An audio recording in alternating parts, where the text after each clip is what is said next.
Good evening and welcome to the Weekly Voice presented by VNN.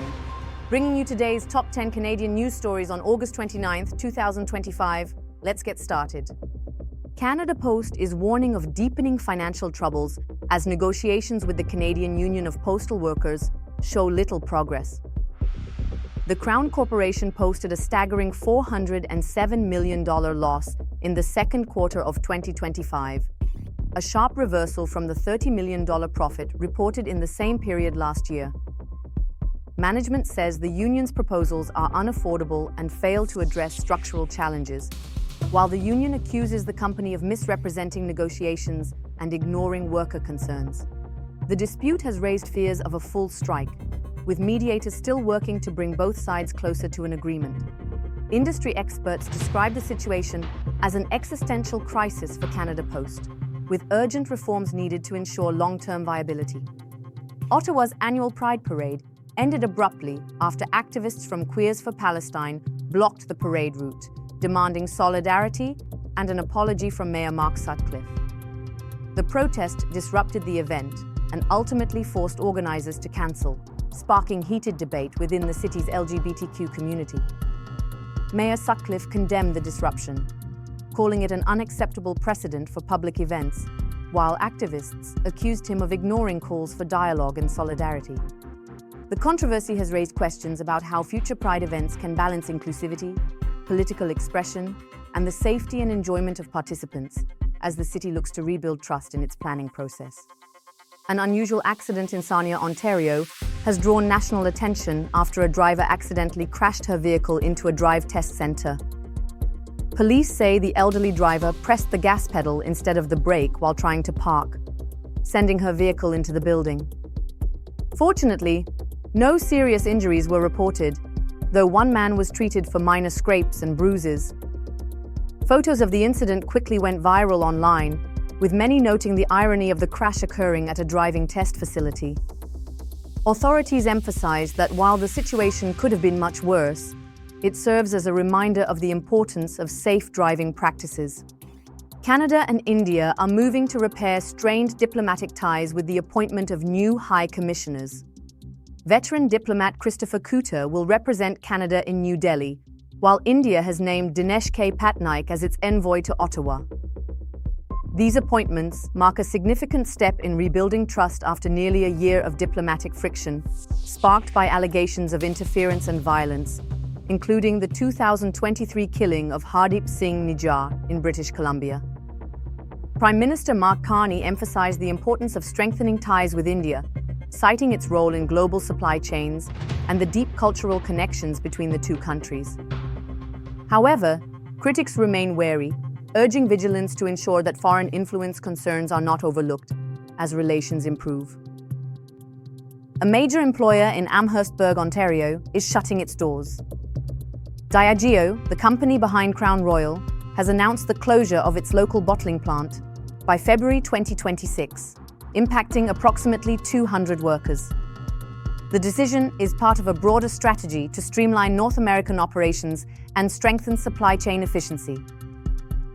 While Diageo maintains that it will continue producing and aging Crown Royal products in Canada, the closure represents a significant loss for the community that has supported the iconic brand for decades. Company officials have pledged to work closely with local leaders and unions to assist affected employees during the transition. Canadian officials traveled to Washington this week for high-level discussions on border security and the ongoing fentanyl crisis.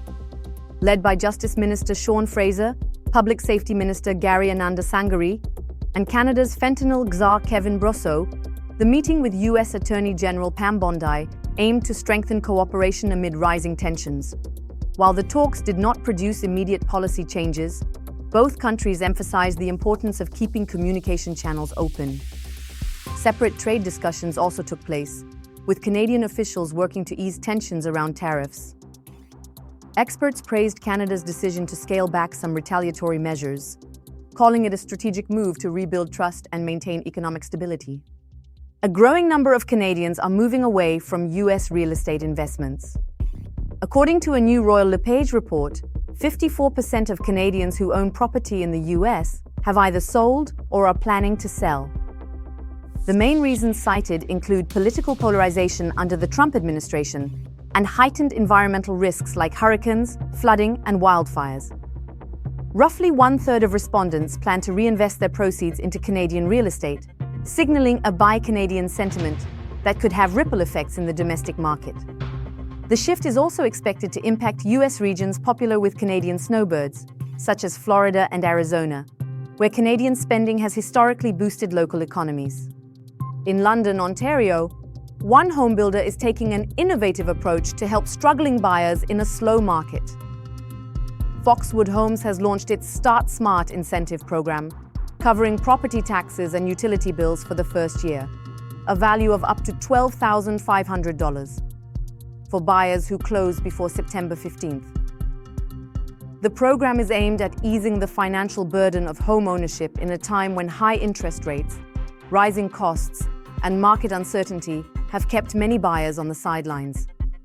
Housing Minister Rob Flack acknowledged earlier this week that buyer hesitation is a major hurdle for the industry. Despite the government's $12 million Building Faster fund aimed at accelerating approvals in London, builders are increasingly relying on creative incentives to boost confidence and keep projects moving forward. Canada's economy shrank by 1.6% in the second quarter of 2025, marking the first contraction in nearly 2 years. According to Statistics Canada, the steep decline in exports triggered by U.S. tariffs has dealt a heavy blow to GDP. There are some bright spots, however. Household spending rose by 4.5%, residential investments by 6.3%, and government expenditures by just over 5%, partially cushioning the decline. Economists are now speculating that the Bank of Canada could introduce a rate cut as early as September, especially as markets grow increasingly concerned about sustained economic weakness. With growth momentum faltering, the pressure is on to resolve trade disputes and stimulate broader economic confidence. Canada's trade deficit widened dramatically in the second quarter, hitting a staggering $19.5 billion. This marks a sharp jump from the $800 million deficit recorded in the first quarter. Analysts point to U.S. tariffs and a stronger Canadian dollar as the main culprits behind the export slump.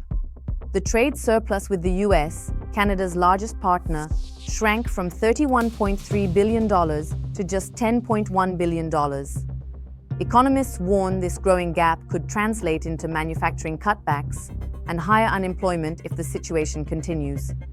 Despite efforts by Prime Minister Mark Carney to diversify trade, including a recent trip to Germany to promote critical minerals and energy exports, experts caution that Canada's over-reliance on the U.S. market has left the economy vulnerable.